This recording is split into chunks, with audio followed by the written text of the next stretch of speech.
Muy buenos días, tardes o noches. Bienvenidos a un nuevo episodio del podcast que ya quieres. Cada 8 de marzo conmemoramos la lucha de tantas mujeres que a lo largo del tiempo han alzado la voz por la igualdad, la justicia y una sociedad más equitativa. Pero más allá de esta fecha es fundamental reflexionar sobre los avances, los desafíos y las luchas que siguen vigentes. Para profundizar en este tema, hoy nos acompañan Micaela y Celinda, integrantes del movimiento estudiantil María Trinidad Enríquez, una organización estudiantil comprendida con la equidad de género y la erradicación de cualquier forma de violencia y discriminación. También nos va a acompañar nuestra compañera Andrea, que es parte de la revista Antroposentido, que va a participar en este podcast el día de hoy. Y por mi parte sería todo. Le damos la bienvenida a las chicas y que se presenten un poco mejor ellas mismas. Hola con todos, todas quienes nos estén escuchando. Mi nombre es Micaela Tinta. Yo soy estudiante del último año de antropología en la Universidad Nacional de San Antonio, que creo que son la mayoría que nos escuchan. Y bueno, yo soy parte del movimiento estudiantil María Trinidad Enríquez ya desde hace 2 años más o menos, a inicios de su fundación. Y bueno, estamos acá para comentar algunas cosas respecto a cómo se lleva los temas de género dentro de la universidad y más cositas que van a salir. Eso. Hola, yo soy Celi, soy egresada de la Escuela de Filosofía de la UNSAC y también soy parte del movimiento María Trinidad de Enríquez hace no mucho tiempo. Y nada, ¿no? Agradecemos igual la invitación y estar aquí un poco como para más informarnos, informar y seguir aprendiendo, ¿no? Sobre estas cuestiones que rodean no solamente la universidad, sino, o sea, no solo la UNSAC, sino todo lo que viene a desarrollar las universidades en general, ¿no?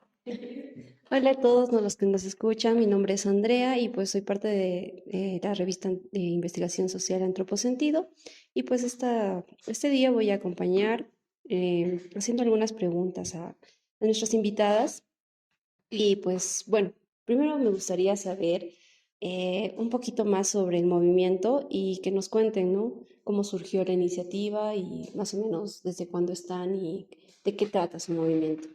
Le paso a Mika. Sí, yo llegué ya después de que algunas compañeras se habían unido para, creo que en realidad muchas de las compañeras ya nos conocíamos de otros espacios feministas, porque ya llevábamos mucho tiempo trabajando en eso. Me imagino que cada una tiene como una experiencia personal de cómo es que llegó a ciertos espacios feministas. A veces la palabra es un poco contradictoria, y me gustaría iniciar tal vez por ahí, porque a veces hay mucho sesgo en lo que es ser feminista y todo esto. Espero que haya tal vez algún otro episodio para poder comentarlo un poco más, porque es un tema muy amplio, el tema de la autoidentificación feminista, incluso salir del closet del feminismo, como le decíamos, que es algo que como María Trinidad nos ha costado bastante. Llegó un momento en el que pensábamos que en lugar de poder incluirnos en ciertos espacios, nos iba a separar de estos espacios por el sesgo que tiene la palabra. Pero en general veíamos que habían ciertas desigualdades o vivencias que compartíamos y que habíamos vivido como mujeres que no nos parecían justas, ¿no? Que decíamos, oye, ¿por qué esto funciona de esta forma? Creo que se debería cambiar, creo que deberíamos buscar generar un cambio. Entonces, ya cada una participaba de estos espacios y nos dimos cuenta que teníamos algo en común, que era la universidad, y que no encontrábamos un espacio como para articular desde la universidad. Si bien creo que hay una Secretaría de Género dentro de la federación, pero no veíamos que era como que estaba muy activa o no encontrábamos un espacio. Entonces dijimos, creo que como no hay el espacio, será cuestión de que lo generemos nosotras, porque si no lo iniciamos nosotras, ¿quién lo va a hacer? Entonces, ahí empezó en biología, si no estoy mal, con algunas compañeras de antropología, que estaban, por ejemplo, sí, Beatriz, y dijeron, ya, vamos a empezar con María Trinidad, empezaremos haciendo aunque sea conversatorios o empezaremos hablando sobre la problemática. Donde el movimiento ya cobra mucho más fuerza es a raíz de la integración de más compañeras y la presentación de un proyecto para justamente fortalecer el movimiento. Se presenta una iniciativa, un proyecto para buscar ser una escuela formativa ya en temas de teoría. Se hace la primera escuela de feminismos decoloniales, porque también obviamente no solo somos feministas, sino también somos mujeres que atraviesan desigualdades de clase o desigualdades raciales. Entonces decimos ya, se tiene que formar esta escuela para compartir un poco más la teoría y poder entender cómo es que funciona esta problemática. Y a raíz de la creación de la Escuela de Feminismos Coloniales, que se da en la Escuela de Antropología, pero participan chicas de diferentes carreras, de filosofía, de arquitectura, tenemos bastantes chicas de ingeniería civil, que eso nos parece interesante, porque creo que ellas, al estar en una carrera STEM, también atraviesan muchas dificultades por su género. Habían compas de biología, creo que también había de arqui, no, habían varias chicas, ¿no? Que se conformó y creo que esta escuela es como lo que le da potencialidad para ya una vez haber conocido la teoría, poder formar una agenda de cuáles son las necesidades que hay dentro de la universidad, ¿no? De qué es lo que nos atraviesa, qué acciones se pueden tomar a raíz de estas problemáticas. Y así es como nace el movimiento, ¿no? Eso. Entonces, de acuerdo a lo que se ha visto desde el movimiento, se puede considerar que la UNSAC es un espacio seguro e inclusivo para las mujeres. Y sí, no, y por qué más o menos. Creo que en general, no sé, ¿no? Las escuelas de educación superior siempre han tenido un sesgo de manejarse como en lo que decíamos alguna vez nosotras, ¿no? En secreto a voces, ¿no? Es como las casas a veces, ¿no? Esos pequeños secretos que se saben, pero que muy pocas veces se manifiestan. Y creo que es algo que también caracteriza a la UNSAC, ¿no? ¿No? Que hay problemáticas que se ven, ¿no? O sea, es como que se da y hay gente que denuncia. Yo recuerdo alguna vez una compañera que estaba en CEPRU, aquí se habla de 2000, no sé, 15, 16, denunció un acoso de parte de un docente de CEPRU. Y simplemente se pasó por alto, ¿no? Se dio por alto, es como, una noticia más, no sé, en memes un sac. Y ahí, ¿no? Salió así como alguien que estaba con su cartelito diciendo, me han acosado, ¿no? Entonces, creo que en general, y yo podría decir que no solamente a partir de esa situación, sino muchas anteriores, ¿no? Porque esta compañera era una compañera con la que habíamos iniciado, bueno, éramos parte de lo que podríamos decir, como dice Mika, un colectivo feminista en Cusco. Entonces yo creo que ella ya tenía esa fortaleza de poder denunciar algo así, ¿no? O incluso el mismo hecho de manifestar algo así en público, ¿no? Pero de ahí a que, digamos, alguien que ha pasado lo quiera decir o lo pueda decir, o sea, a ese nivel era un poco complicado. Y en general eso, ¿no? O sea, son pequeñas cosas que yo recuerdo que cuando se hizo esta actividad del enfoque cuantitativo sobre teoría de género, vinieron muchas compañeras y dijeron ahí, ¿no? Yo creo que también tomaron que era un espacio seguro y era domingo porque no había mucha gente y empezaron a decir todas las problemáticas que ellas en primera persona habían pasado, ¿no? Yo tuve, no sé, a mí me han acosado, o sea, como que tal vez no decían nombres, pero lo dijeron, ¿no? Y yo recuerdo que también tuve un episodio un poco frustrante porque a mí un profesor me botó de su aula porque no le gustó cómo estaba vestida para la exposición, ¿no? Entonces, sí, realmente es, claro, o sea, yo estaba como con una pequeña camisa, un cuello camisa, un pantalón, mis tacos, o sea, ¿no? Y claro, y había una compañera que estaba con su ropa, ¿no? Con una ropa que usa usualmente. Y dijo, ay, yo pensé que ella era la señorita que iba a exponer. Y claro, estaba como con un como dice Miga, así como una secretaria sexualizada, algo así, entre comillas, ¿no? Y me botó de su clase, ¿no? Me dijo, no, no vas a exponer, te vas. Y yo y bueno, hasta ahí recuerdo que yo no tenía, por ejemplo, sabía que había un protocolo para hacer seguimiento sobre acoso en la universidad. Pero igual, por ejemplo, el acceso a llegar a dónde, a la defensoría, uno de mis compañeros me dijo, sí, hay que denunciar a la defensoría, o sea, era como un trámite burocrático, ¿no? Entonces, muchas de las chicas también para llegar a ese, o sea, como que toda esa fuerza de poder hacer eso, es como complicado, pues, ¿no? Es como pasar por toda esa secuencia incómoda de denunciar quién es, cómo fue, y estar repitiendo una y otra vez, ¿no? Entonces creo que ahí está un poco la dificultad, veo yo un poco, ¿no? Creo que eso sería ajá. Justamente Uno de nuestros primeros, así, cuando abrimos el Instagram, dijimos, hay que poner unos posts. Fue porque Valentina encontró un estudio que hablaba sobre el acoso, no general acoso, sino hostigamiento sexual, que es un poco más amplio.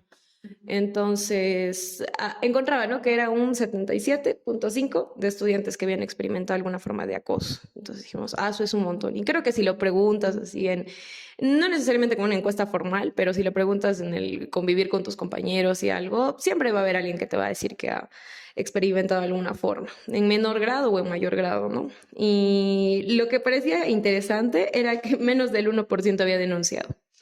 Entonces, lo que decía Celi, ¿qué tan difícil es pasar desde el hecho de vivirlo, saber que está mal, saber que es algo que denunciable, a poder acceder a un medio de justicia, ¿no? Y muchos no sabían, hay que estar 38.7 no sabía que podía denunciar dentro del UNSAC.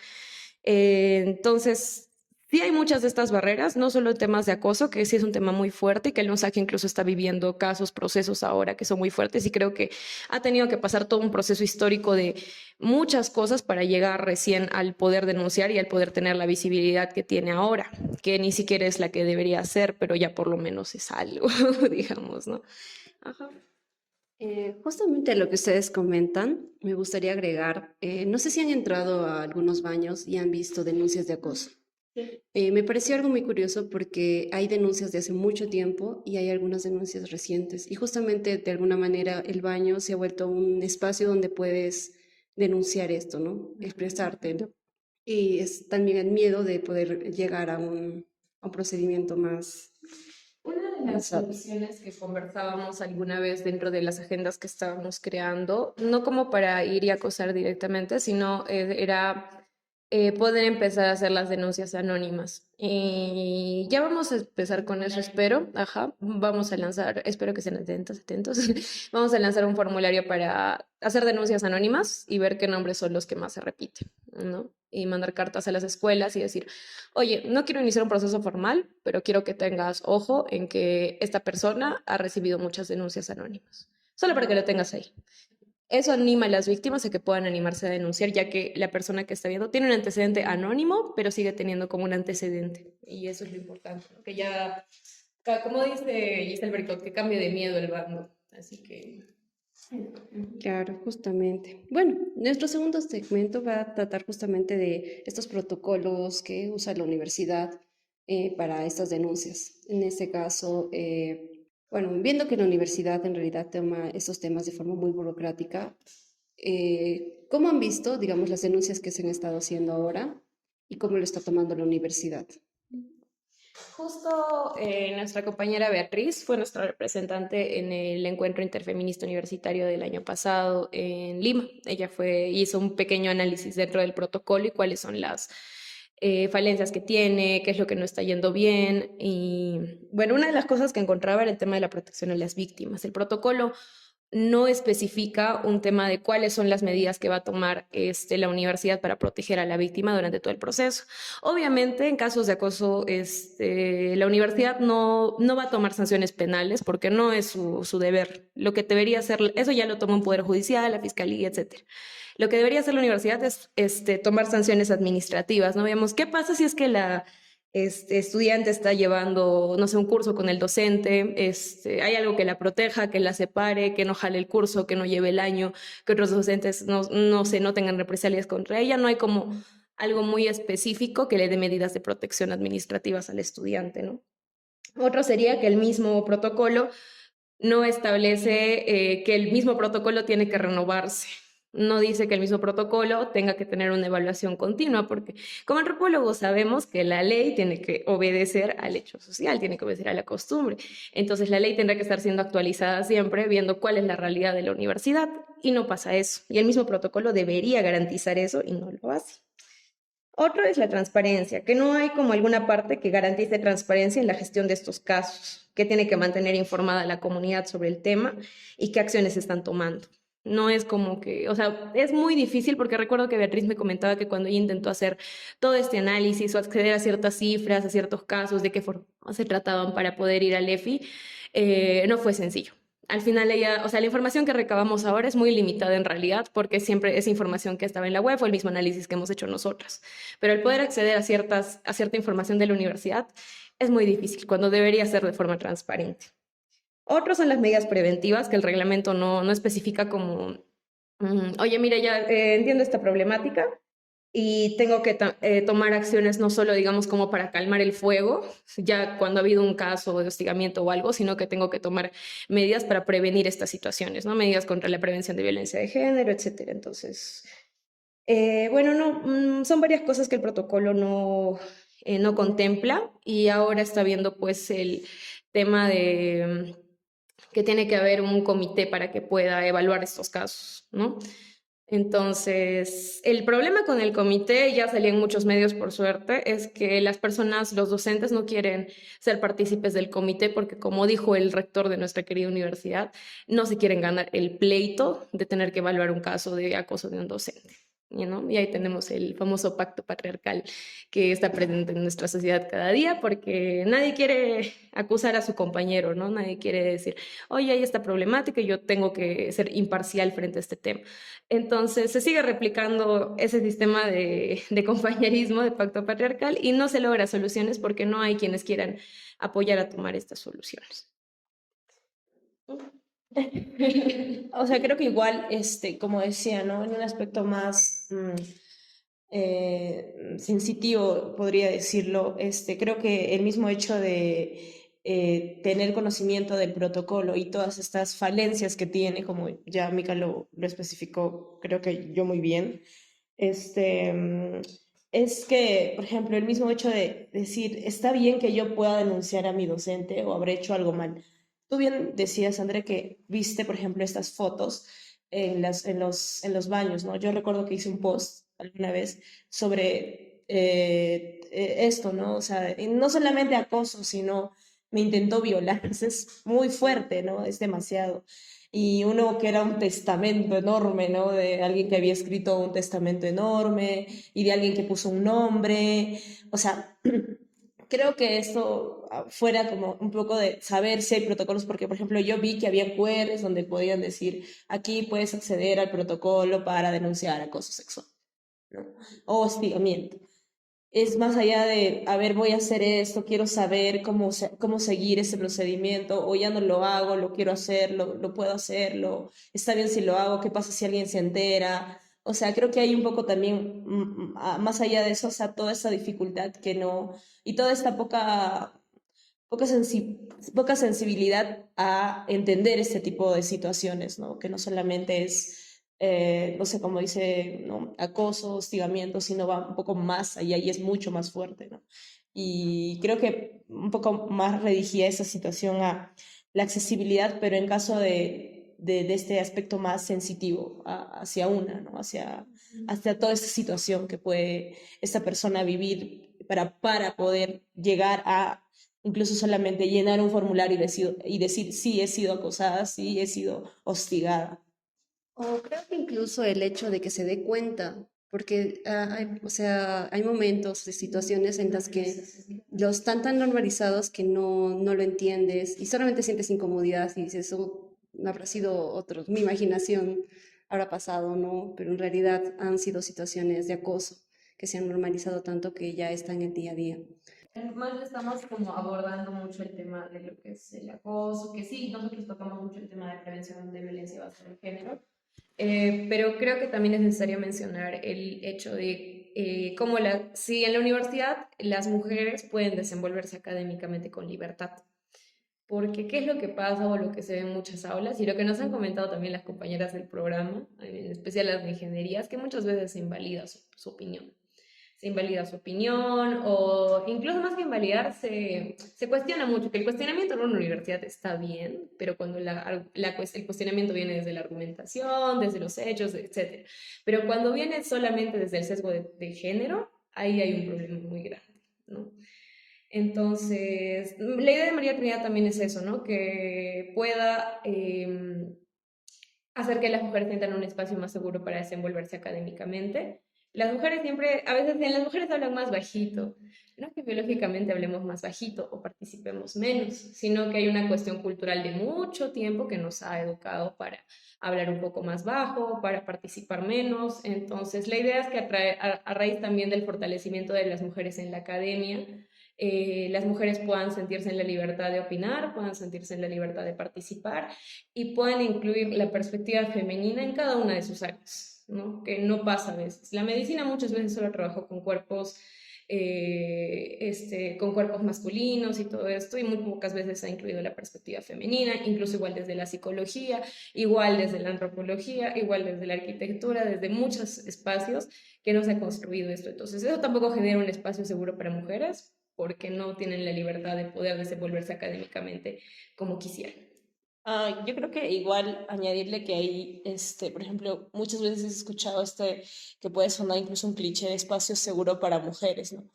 Pero creo que también es poco pensado o repensado, incluso analizado el hecho de por qué se opta por, digamos, o sea, estar en estos espacios, ¿no? Es como, ay, pero es un espacio seguro para mujeres, pero ¿por qué? ¿Cuál es la situación de que les orilla a tener un espacio seguro para mujeres? Y no solamente es por una cuestión, por ejemplo, como ya habíamos mencionado, como que de temor a, no sé, ¿no? A poder opinar, a poder hablar fuerte o a poder, no sé, tener un análisis crítico y decirlo sin temor a decir, pero tú, o sea, como argumentar en base a un sesgo de género, pues, ¿no? Pero yo considero que creo que también es un tema que nos, o sea, que nos da un poco más de seguridad en una cuestión de, sí puedo decirlo, y creo que eso también te da como, no sé, una cuna para que puedas salir afuera a un mundo más real, podríamos decirlo entre comillas, y decir, sí, ¿no? Yo también tengo una voz y ya lo he demostrado y esa seguridad que en alguna vez esta cuna me ha dado, puedes poder hacerlo. ¿No? Entonces, como siempre he escuchado, ¿no? Ah, ese espacio seguro para mujeres, como un cliché, ¿no? Ajá, o ¿por qué solo mujeres, no? Que alguna vez también ha sido una pregunta del movimiento, de por qué el movimiento hay solo mujeres. Afuera del tema de que muchas mujeres en general han podido vivir ciertas vivencias en la que han vivido situaciones de vulnerabilidad de la mano de hombres y deciden por eso separar el movimiento, creo que es importante recalcar que la problemática que estamos tratando solo la han vivido personas que se identifican como mujeres, no la han vivido, o sea, no sé cómo yo en el rol de haber tenido una experiencia masculinizada puedo empezar a hablar de las vivencias que han tenido las mujeres sin yo haber vivido esa perspectiva. Entonces, ahí va el hecho de por qué tratamos de tratar la problemática de la mujer desde las mujeres, ¿no? Para entender esa problemática con la perspectiva. Creo que eso, ¿no? Claro, igual, o sea, claro, es como una pregunta que sí se hace también al movimiento, quizás, ¿no?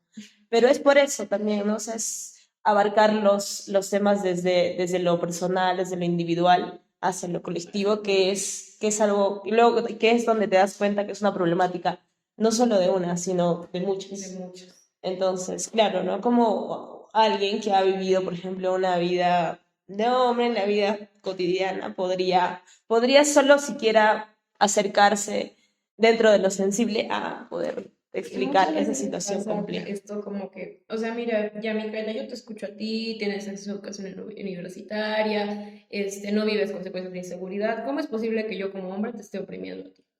¿No? Y yo, sí, es válido, muy válido lo que me dices, es verdad. Yo entiendo que tú como varón hayas vivido también situaciones de desigualdad, pero no son las mismas que las mías. Y ahí entra este concepto de la interseccionalidad, en la cual hay diferentes sistemas de opresión que nos oprimen, pero en este caso estamos hablando de un tema de género. Entonces, yo entiendo que tú puedas vivir ciertas desigualdades, pero dentro de las mismas desigualdades que yo he vivido, no son las mismas. O sea, puede ser mayor, menor, no vamos a pelear quién sufre más, quién sufre menos, pero la problemática que estamos tratando ahora es una problemática de género. Y muchas veces este cuestionamiento de, si yo soy hombre me puedo unir, que no sé qué, no se ha venido ni siquiera tanto del interés de formar parte, sino del interés de cuestionar porque lo que estás haciendo está mal, o sea, no es mi fidedigno interés de yo quiero participar de María Trinidad y aportar y generar teoría y hacer cosas y no sé, sino viene desde el te quiero cuestionar, porque los movimientos feministas se nos observa hasta que hemos respirado mal o hemos hecho algo mal, ¿no? Y somos humanos, entonces no siempre vamos a estar de acuerdo en muchas cosas, ¿no? Los mismos, los mismos comunistas se dividían, pues, no sé, leninistas, trotskistas, esto y aquello, o sea, y lo mismo pasa con los movimientos feministas, ¿no? Muchos prefieren tener espacios separados, otros no, y así. No, amigo, si eres hombre, no eres patriarcado. Hombre es igual a patriarcado. No, es una buena pregunta. ¿Hombre es igual a patriarcado? No. Pero eso es un tema mucho más alto, es un podcast de 2 horas. Ya, en una próxima. Vamos a hacer una pausa y en un rato volvemos. Y no se olviden que ya salió el 6º número de la revista de investigación social Antroposentido titulada Sobre los estudios urbanos, con interesantes artículos como el entorno a la patrimonialización de los centros históricos, una mirada desde la antropología urbana, escrita por el magíster Rosano Calvo, o sobre el origen del sol y de la luna, en las tradiciones andinas y coreanas de Rodolfo Sánchez y Ho-Jin Park. Contáctanos a través de todas nuestras redes sociales y ubícanos como @antroposentido o también mediante nuestro correo u.antroposentido@gmail.com para cualquier tipo de comunicación o información. Volviendo con el podcast de ¿Qué chicha quieres? Vamos a ir con nuestro último segmento. Y para esto nuestra pregunta sería, si pudieran cambiar una sola cosa en la USAC para hacerla más equitativa, ¿cuál sería? Es una pregunta bien compleja, porque de primeras, como decíamos, cambiaríamos a las autoridades, así para que trabajen mejor, pero no creo que las problemáticas que aquejan ahorita la universidad vayan a cambiar de la noche a la mañana por nuevas autoridades o cosas así, ¿no? Porque esta problemática no es solo de la universidad, como decíamos, sino es de toda esa sociedad occidental capitalista en general. Así que tenemos que tal vez cambiar algo desde los orígenes de cómo es que ha funcionado y creo que no es posible. Pero creo que sería necesario tal vez el poder entender cómo es que funciona todo esto y por qué es que no se podría cambiar de un día para otro o tal vez tomando una sola acción, ¿no? Cuando muchos pensamos acerca de cómo son o sea, en qué momento se origina toda esta desigualdad histórica, y yo también creo que lo pensé las primeras veces que empecé como a cuestionarme cuál era el origen. Decía, ah, ya, yo creo que son las divisiones biológicas, ¿no? En antropología hay como dos teorías muy fuertes en cuanto a género. Una que es la biológica y decíamos, ya, si la división sexual del trabajo, obviamente los hombres a nivel biológico, los cuerpos masculinos tienen, o lo que se pensaba antes, la teoría biologista, tienen cierta fuerza, pueden realizar ciertas acciones que las mujeres no, y puede pensarse así, ¿no? Y decíamos, ya, entonces las mujeres tienen ciertas características que no les permiten llegar al poder. Por ejemplo, no sé, la menstruación, el embarazo, el parto, la menopausia pueden ser estados que incapacitan a las mujeres, ¿no? Y esa es la primera idea que muchas veces se tiene y está muy errada porque se piensa también que la fuerza es un atributo que ayuda a la supervivencia, que puede ser, pero como decía Darwin, todo es culpa de Darwin. No, mentira, te quiero mucho, Darwin, pero la, o sea, piensan que es la supervivencia el más fuerte, cuando no es la supervivencia el más fuerte, es la del más apto, que es algo muy diferente. Entonces ahí es donde se empieza a cambiar el margen de la teoría, ¿no? Que decían, bueno, creo que lo tomamos en el curso de feminismo de colonial, de cómo es que Gerda Lerner proponía esto de que no es que haya sido un proceso constante desde el inicio de la historia hasta el final, porque la historia no es lineal y no se está dando en todos los lugares al mismo tiempo, no es como nuestro curso de historia universal en el que empezaba todo en Inglaterra y acababa en Estados Unidos, ¿no? Sino que eran en diferentes lugares. Entonces, fue un proceso lineal, pero muchos piensan que se originó en el momento de la división del trabajo, cuando éramos sociedades nómadas todavía, ¿no? Y decían, ya, si los hombres casaban, las mujeres se quedaban en la casa, ayudaban con los hijos y todo esto.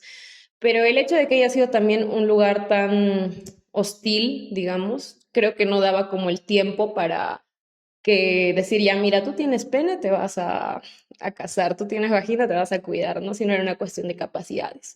Entonces ahí se refuta la teoría biologista y empieza ya la teoría cultural, digamos, y que se analiza ya en un marco histórico e incluso se analiza desde el materialismo, que ya viene a ver con las relaciones de producción y todo esto, ¿no?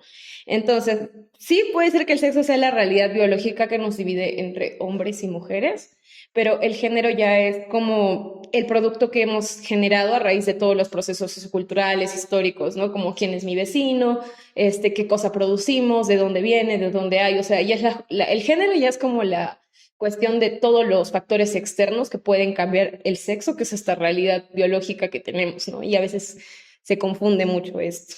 Entonces, todo este proceso histórico, todo este valor que le hemos dado, en general hemos generado un valor a las diferencias sexuales.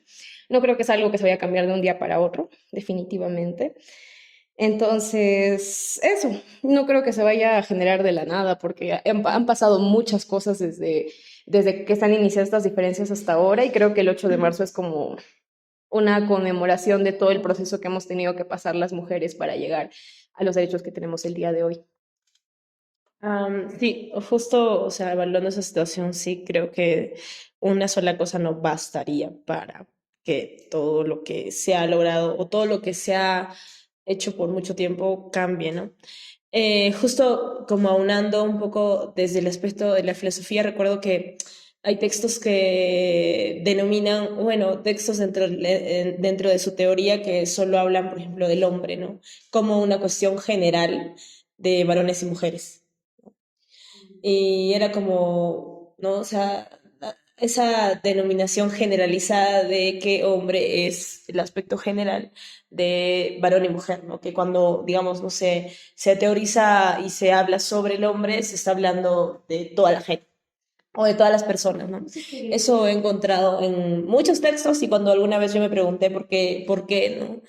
Este, también, por ejemplo, en Kant habla la diferencia entre los sexos y ahí el tipo es un misógino, ¿no? Kant es muy misógino. Y claro, hay un texto que se llama La filosofía del tocador, que es un artículo, no recuerdo de quién, y habla sobre, por ejemplo, la misoginia de Kant, pues, ¿no? Que habla básicamente sobre la generalización del hombre y la división que se da de... Las mujeres disminuir, Ajá. el hombre disminuir. Claro, o sea, ajá, pero igual, o sea, dentro de todos estos aspectos, creo que como dice Mika, hay una cuestión que también ha venido desde lo biológico hasta lo cultural. Y claro, y como decíamos, ¿no? Al ser nosotros y hacer aquí, digamos, no sé, en Perú, en Cusco específicamente, una ciudad colonizada y altamente turística, que siguen reproduciendo o sea, cada vez más esas situaciones, ¿no? Creo que eso, ¿no? O sea, igual es muy amplio poder tratar un tema de, no sé, de estas brechas de género, estas dificultades, desde cuándo, cómo y cómo se siguen reproduciendo. Y, por ejemplo, ahora que seguimos en marzo, es cómo se ha originado, digamos, el 8M, y mucha gente sabe, digamos, que pudo causarse, no sé, una tragedia dentro del aspecto económico de mujeres que trabajaban y claramente recibían menos salario y por el mismo tiempo de trabajo, ¿no? Entonces creo que son temas que nos traen a seguir repensando porque, como dice Mika, no se puede solo cambiar o sea, en un día para otro, ¿no? Y esto es algo, no sé, desde 1800, incluso desde más antes, ¿no?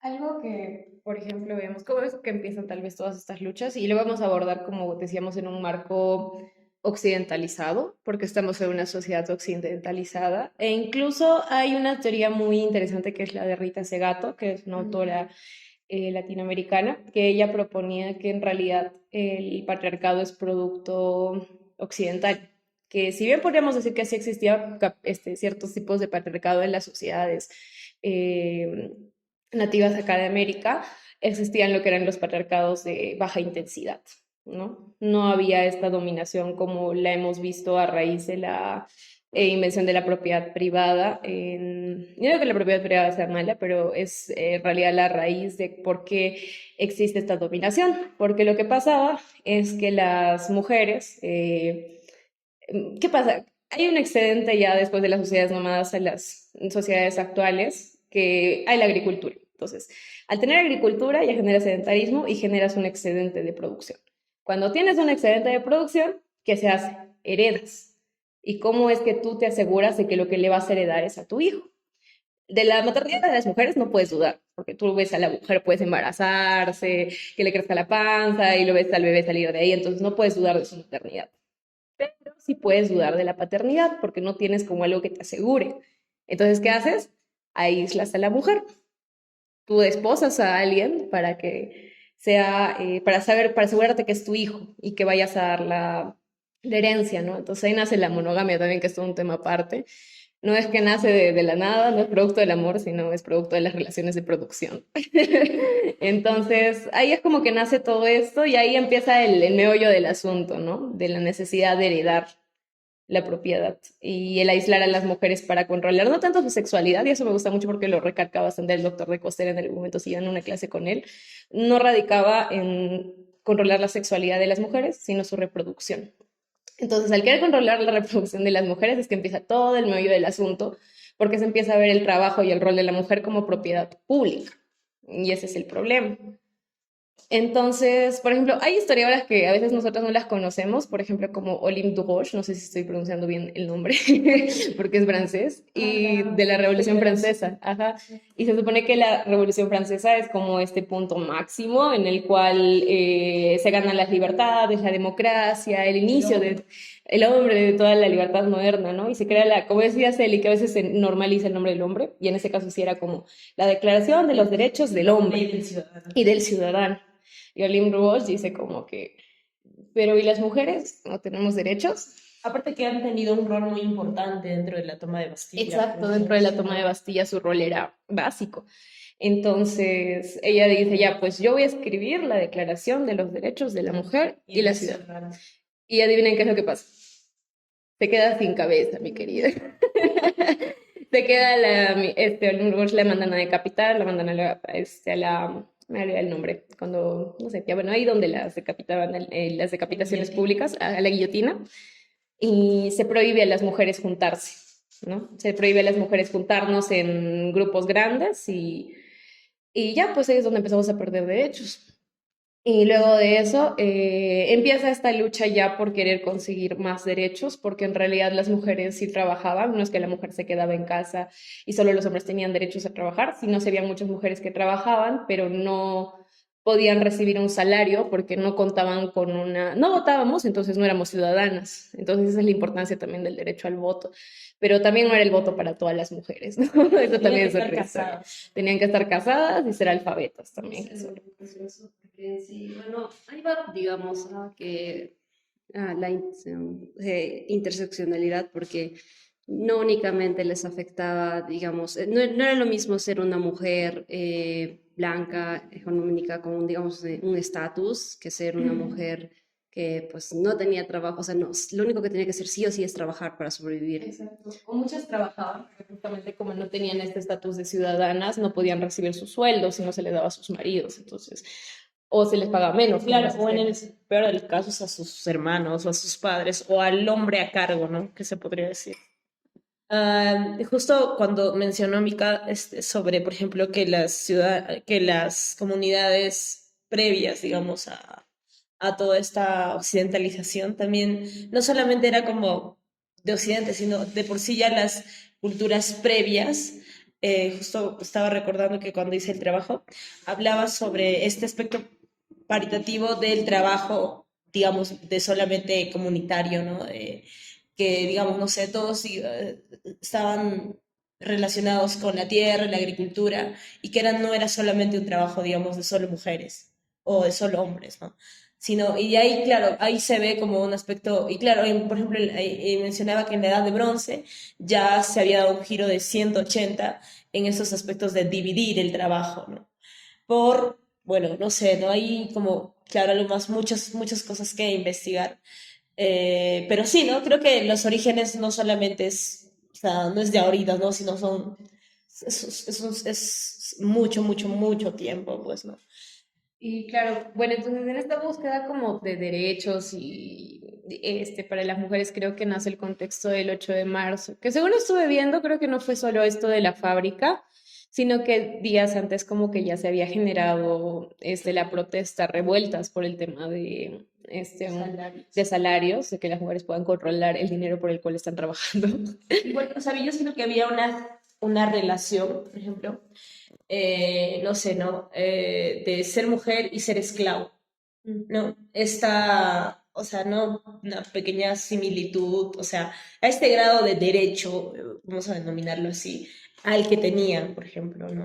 Y te pones a pensar, o sea, cómo una mujer, o sea, puede, incluso, o sea, de por sí ya eso del aspecto social, del aspecto de clase, e incluso de lo económico, podría denominarse en como siervos dentro de la clasificación de esclavo, ¿no? Y cómo es que esto se relaciona con ser mujer, que se supone que es otro aspecto, otro...